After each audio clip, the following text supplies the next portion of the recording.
Welcome to Hustle and Pro Season 2, talking sports in Frisco from youth to pro. Now here's your host, Kelly Walker. Welcome to a special edition of Hustle and Pro. So today we're not highlighting a specific guest and telling somebody's story so much, but we're pulling a few friends in to talk about The Last Dance. So we've got Chad Brown, one of our favorite Texas Legends players, and we've got Fred Hammond. He's a local business owner, but also a huge sports fan. So hey, Chad and Fred, how y'all doing today? Doing good. Great. Doing great. Excited to be with you. Absolutely. Okay, y'all ready to jump in? Let's talk about this. There's 10 hours of The Last Dance documentary of the Chicago Bulls and Michael Jordan. We're going to go through kind of episode by episode so we don't miss anything that we want to point out. I guess just off the top, it's not – I originally kind of in my mind thought, oh, the Jordan documentary. But I don't know about y'all, but I was really excited when it sort of was breaking down each episode with like different player highlights and right. So that we could learn more about, I mean, of course we all want to learn about Jordan, but it was cool to see like the teams getting put together and broken apart and like Absolutely. the different player and personality and coach, aspects of that whole like team dynamic, right? Mm-hmm. Yeah. All right. So it's kicked off with episode 1. It kind of introduced like the whole thought process, I guess, behind why this is even called The Last Dance. So it was with Jerry Krause, really showing the rocky relationship with Phil Jackson. And he's the one who really said that, like, even after the Bulls have won all these championships, I guess they were at 5 at that point, that this is going to be Phil's last season, the last dance. And so that's kind of where we get that. So let's see, let's jump in. I mean, first of all, who thinks Jerry Krause is a genius and kind of like that best GM that I think Pippen even gave him that title at the very end of this? Or was he like a cancer and kind of ruined this team at the end? So I think Jerry Krause was a genius. He set it up, said there's no tomorrow, there's no next season with you guys. It's one chance. Make the most of it. And the players rallied around that, realizing there may not ever be this opportunity again. So, and it proved to be successful. Right, for sure. And I totally agree with that. I definitely believe that, like you said, it was no reason to, say that at the beginning of the season. It is a business at the same time, with decisions and things like that as a GM. But like you said, man, you have the best player in the world. You have to, if you got to, tie some strings or you got to, do what you got to do, as a GM to keep your coach, you have to do that. You got to. You guys have won 5 championships. Why not? Yeah. So I believe that, Jerry Krause, I can't say anything bad about him because, he did his job. He got the team together in the best way that he could. But, like personally me, I just feel like, you got a good team like that. You guys have been winning championships, the legacy starting to build for Chicago. They're starting to become that dynasty, the Lakers and the Celtics dynasty. I feel like you have to do whatever it takes to keep that thing rolling, man. Right. And, so it's tough. It was tough. It's like I said, at the end of the day, it's decisions and it's a business. But, when you have an opportunity like that, you have to seize the moment and you got to do whatever it takes. I know, right? It seems like there was so much left on the table. Okay, so the thing about Krause is Jerry Reinsdorf was told, he said that he was told when he asked around before he hired him, everybody in the league said, don't touch this guy. Yet, of course he still does it, which that happens in sports all the time. Right. And sometimes when everybody says, don't touch this guy, it's almost like tempting for some of these owners and people to go get him anyways, just to maybe prove that, hey, I can change him or he'll be fine here or he won't disrupt us or whatever it is. We see that all the time, especially living in the land of the Dallas Cowboys, right? But I thought that was interesting that he did it anyway. And then this guy ends up being like kind of like internal, like, what do you call it? Locker board material that motivates the team. Like he's internally, he's on their side, yet he ends up being like the thing that the team can like use as motivation. Right. And not in a good way, though. And kind of the opposite, that when you think of a manager, you think of someone that inspires and leads. he actually inspired and led them through their disgust with him, or not liking him, or not respecting him. Maybe that's the word. Yeah. Yeah, I totally agree. I believe that, they gave them motivation, but like you said, not in a good way. It kind of gave them a chip on their shoulder towards their GM in a way to prove them wrong, to prove them wrong, to be like, hey, man, we need to stick together. And this is the team to do it. And, we're trying to build a legacy, build a dynasty. And, so I feel like, he gave them motivation, but like we all say, it might have been in a negative way because of the situations and the decisions that, he was going to make towards the team in due time. So I believe that the motivation for those guys was from him, Could have been directed a little better, though. Like, I couldn't believe watching some of the digs Jordan would take and some of the stuff he would say to him. Right, I mean, like, I can't imagine.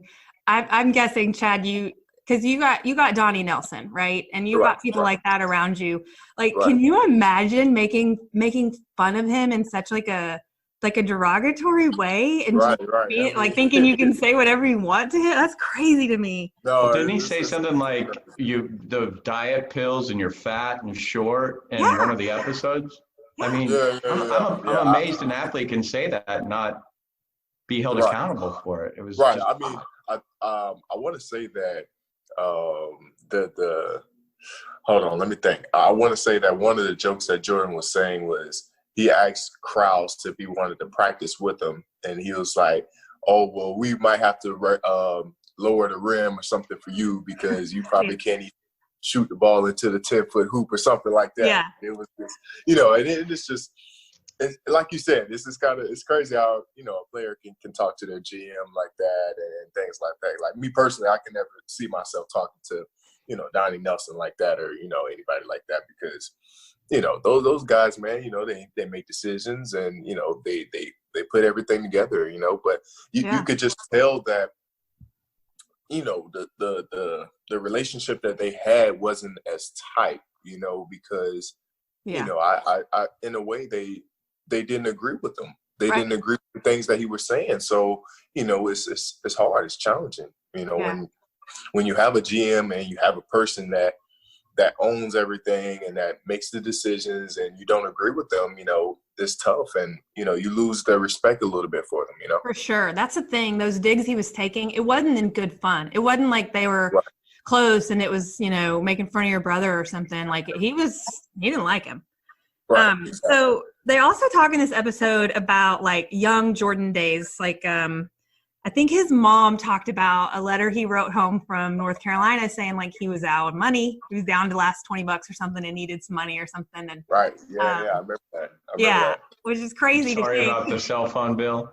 Yeah. Or the phone bill. Yeah. That he just can't pay his bills. And then little did he know then what his life would unfold to be. But, and then he talked about, so he was drafted in 1984 and I think it was him on screen talking about when he was drafted that he just wanted the Bulls to be a respected team. Because at that point, it was the Celtics, it was all these other teams and it, he was kind of the bottom. He felt like he was getting drafted by a bottom team. And so it's interesting that that's like what he put out there and put on his shoulders. And so like Chad, I'm interested from your perspective as a guy who just finished their rookie season after college, like, can you imagine putting that much kind of like personal, I don't know, goals on yourself to like make a franchise change their whole, attitude or not attitude, but reputation? Right. And when Jordan came out of college, getting drafted and going to a team like that, it just shows, his confidence in himself. It shows the confidence in himself and what he believed that in due time what he can do to a team. And it just shows that, he, like I said, he was confident. He was a guy that stood firm on what he believed. And, and personally for me, that's pretty impressive. That's pretty impressive, for being a rookie, a person that young, coming into the league with those type of goals is impressive. when you come into the league or you start playing pro your first year, I personally, my goal was, I wanted to win. I'm a competitor. I love to win. But when you come in as a rookie, you kind of want to just, find your niche and find your way, as a pro. And do your part. That's what a lot of people say. Exactly. I'm going to serve my role. I'm going to do my job the best I can to help this team out. But rarely do I hear any of you guys say, I just want to make this franchise different. Right. And it's challenging because, when you come in, you're trying to, find your way. You're trying to have, your personal goals in a way and stuff like that as a rookie. And, for a guy to say that he wants to change a franchise, as a rookie, getting drafted to, one of the lower teams in the NBA at that time, that's impressive. It just speaks volumes of his commitment, his dedication, and his confidence that he had in himself. Yeah, like you said, the confidence. Yeah, because most people just aren't. They don't have that vision at that time. Obviously, he's thinking that. All right. Any other episode 1 notes that you guys have that you want to throw out there before I move on to episode 2? I'm trying to think. I mean, they all run together. I know. I had to. They do. I mean, it's just, speaking of, it was just like you said. I want to piggyback off what you said. How the team kind of got together, and the strides that they had to take. It's pretty impressive how, it takes a long time. It takes a long time to build a team, to build a dynasty, and, I feel like with all those players and the coaches and the whole organization, it was some bumps. It was some bumps that they had to take, and I believe that, in due time that they were able to, succeed. But I feel like overall, episode 1 was showing the ways that they had to do it and the bumps that they had to take in order to get it done. So I believe that episode 1 was great, a great intro, starting about how the legacy and the dynasty built, and I feel like it was great. Yeah. Okay. So that's a good transition though. In episode 2, so it's the Pippen episode. Right. And then some, but I mean that's really what it was focusing on. And so talk about bumps in the road. Which it's cool that they went back and sort of showed us Pippen's background a little bit, that he was a smaller guard in high school, and then his growth spurt to 6'7", I think, made him really unique and a totally different player tool to have those skills, but then get so big. So they talk about in this episode his ankle surgery at the end of the 96-97 season. Right. And how he kind of, he waited till the beginning of the next season instead of having his surgery at the end of the season or, using his off season. So kind of it, again, goes back to the Jerry Krause issues. And he was really sticking it back to his team because of contract issues. Man, I think now when that stuff happens today, your fans turn on you. Oh, absolutely. They didn't talk about how anybody really turned on him. I mean, maybe some team stuff. Of course, Jordan was disappointed he didn't have him out there. But, if that happened today, first of all, we'd all know about it because everybody would talk about it on social media. And, it is crazy finding out that stuff. But don't you think now he would have pissed everybody off so bad taking that option? Yeah. Well, yeah, considering he signed a contract that the general manager told him, you probably don't want to sign this long a contract. He said, I want to sign it. I think he referenced his poverty growing up, referenced his mom and dad's health. I think his dad had some real issues. And he said, I want the security of the long-term money. And then when the market changed and his value went up tremendously, he took out his frustration about signing the contract that he was counseled not to sign by the guy signing the contract. It's a great deal for the Bulls, but he signs it and then he takes it out on the Bulls on saying, oh, well, I'm going to wait and kind of punish you guys because of the actions I did, which I felt was very selfish. And I would be pissed too right now if I was watching that happen in Dallas with a player. It's not like they crammed him down.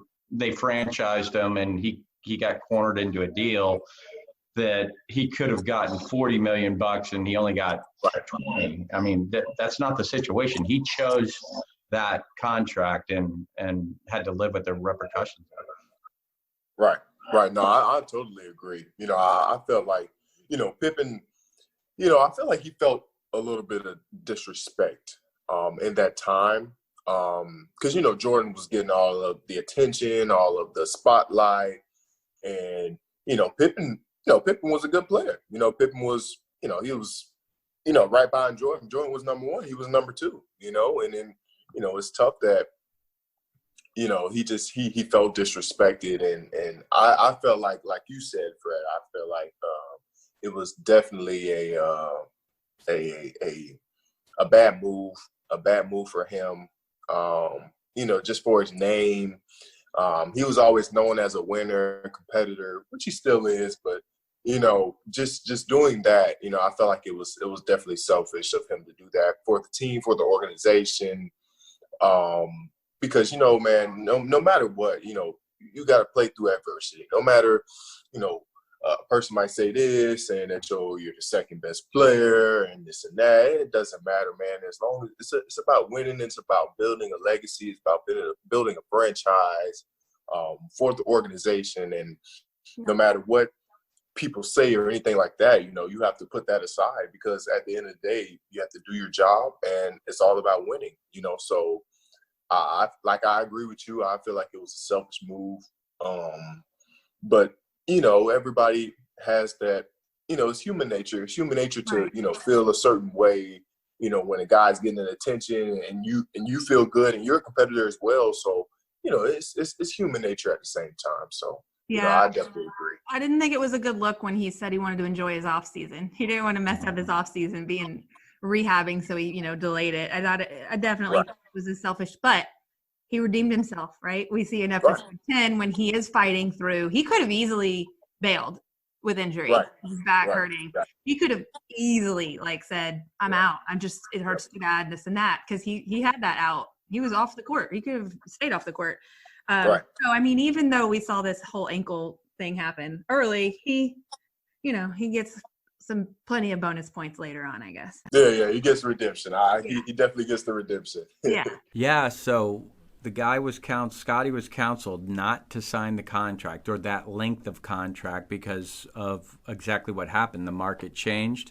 There was a lot more money in the NBA, and had he signed a shorter deal, he would have been rewarded. But he was concerned about his welfare and his long-term well-being and his family's well-being because his father's sickness as a kid. He just didn't want to take any chances. But when the market did turn, then he was upset about it because he lost a lot of money, left a lot of money on the table, and he took it out on the Bulls and punished not only them but his teammates by electing not to have the surgery when he should have. But the counterpoint to that was Jerry Krause could have been a good GM and renegotiated and been fair with him on his current market value to make him happy and keep him motivated and not punish the Bulls like he did. So yeah, for sure. I mean, making it right just to make him happy and make the long term. But obviously that did not pan out the way it could have, obviously. Okay, so in this episode, this part is my favorite, that we get to see Jordan's relationship with his brother and his dad start. It didn't start in this episode, but they show how when you go back and look at the rivalry and the competitiveness he had with his brother and that he knew he always needed his dad's approval. So that's a common theme throughout the whole documentary. But, he talks about fighting with those that you love. And sometimes you fight more with your sibling than you do a stranger. You would say things to them. You would work harder to beat them at different things. And so I guess my question is, do you think having the sibling rivalry that he had with his brother, I think it was Larry, is that a legit piece of what made Jordan who he was, competitive wise? I think he's kind of had it inside him. I mean, I've coached kids with FC Dallas, and I've said, hey, you got to go for the ball. You got to be more aggressive. And they might have all the skill in the world, but if they don't have all the will in the world, it doesn't really matter. So I kind of think it was innate. I think that the two probably had the same sort of drive. Jordan had the giftings to be a professional athlete, but just the two being siblings and both having that drive just naturally probably led out to some really, like they said, some ferocious battles. Right. No, I totally agree. I definitely believe that, his brother motivated him. And I can speak on this personally because, I have a twin sister that actually played basketball as well. That's right. Yes. So we grew up together competing on the court. And I could say our battles, even though, she was a girl, she was feisty. She's the girl me, so she was intense and wanted to win and the motivation and the drive. So, just speaking on, my experience, having that sibling and having those rivalries makes who you makes you, it makes who you are as a player, and it helps you because you have somebody that pushes you every single day and doesn't care about your feelings. It doesn't care about, oh, I might be tired, or, they don't care about that because they want to beat you as well. And it brings that competitive drive out of you. And so I can definitely say that him and his brother, those battles definitely made Jordan who he was, because it made him not want to lose and against anybody. Because if you don't want to lose against your siblings and your brothers and sisters or your family members, you definitely don't want to lose against somebody that you don't know. You know what I'm saying? Like somebody that you're not close to, or another team. Yeah. You don't want to lose to that. So they didn't earn that right. Right. Yeah. Right. Exactly. So yeah, absolutely. Some of the stuff that we start to see at this point too is how like that fight in him. Sure, he talks about with his brother like competing, but what it was interesting to me is all the little ways that we saw that through like with other players. Meaning, like, I think it was at an Olympic practice when he went at it with Magic. Yeah, absolutely. And it was at a team practice with Steve Kerr. And it's like one comment and it sets him off. And that's like, but I feel like he needs that. He waits for something to open up to like just piss him off enough to be like, okay, that's it. I'm going to go beat you. But it happened. So also besides Steve Kerr, and then they get over it, right? Then, well, Reggie Miller, that was a long-term one. So then he also said, like, when Karl Malone won the MVP in 97, like, it set him off to make him go play better. There was a rookie at the end. Byron Russell. Is that who for it the was? Utah Jazz. Yeah. Russell, He said something like, why'd you quit? And like something that he didn't intend to make him mad, but Michael said it put him on his list. Like it just, and then Isaiah Thomas, there was a whole nother one too. They didn't shake hands after a game, but like these little things that he pulls out like as a reason material for him to focus. Not that he even needed to play better, but sometimes he did, right? But didn't you guys think that was super interesting to see how he would take the smallest comment or action and use it? Yeah, I think Michael Jordan loved not just competing, but destroying people. Like Byron Russell had no idea that he would face him in Game 6 in the NBA Finals. And Jordan's like, I've got you now. And I'm not going to just beat you. I'm going to win the NBA championship as you slide away and I hit a jump shot and I walk off with the trophy. And I think there's something about Jordan that has like an assassin mentality. It's not just that I'm going to compete, but I'm going to compete and personally destroy you and humiliate you, not like publicly, but it's just like this obsession to crush you and whatever he's, whenever you're facing him, he just wants to destroy your inner being. Not just, hey, I won, you lost, good game. No, I destroyed who you are. It's like that. That's the way I felt when I watched this. Yeah, no, I totally agree. I could definitely say that, being a competitor, it makes you, it's you love it. You love it. You love winning, and you love knowing that the person that you just played against lost. I can speak on that a little bit. Even in practice, when him and Steve Kerr, got into it into that moment, teammates are going to fight. It happens. When you're trying to build something and and both guys are great competitors, that's going to happen. And the biggest thing about being a team is that you can fight amongst each other in practice, but when y'all get on the court against a different team, we're going to war together. So it's just a preparation for the war, and sometimes, it's going to be conflicts and things like that. And, that's the nature of the sport, and even playing against somebody, man, it's like you said, that he wanted to let people know that he was going to destroy them. And I can remember that even in the episode, when they lost to the Magic, when he came back out of retirement and lost to the Magic, and his strength coach was like, take it easy, Mike, take a couple days. And, Mike said, I'll see you tomorrow. It was just in his mind that, he lost and it drove him. Every player that plays sports, you always have to have that chip on your shoulder when you play.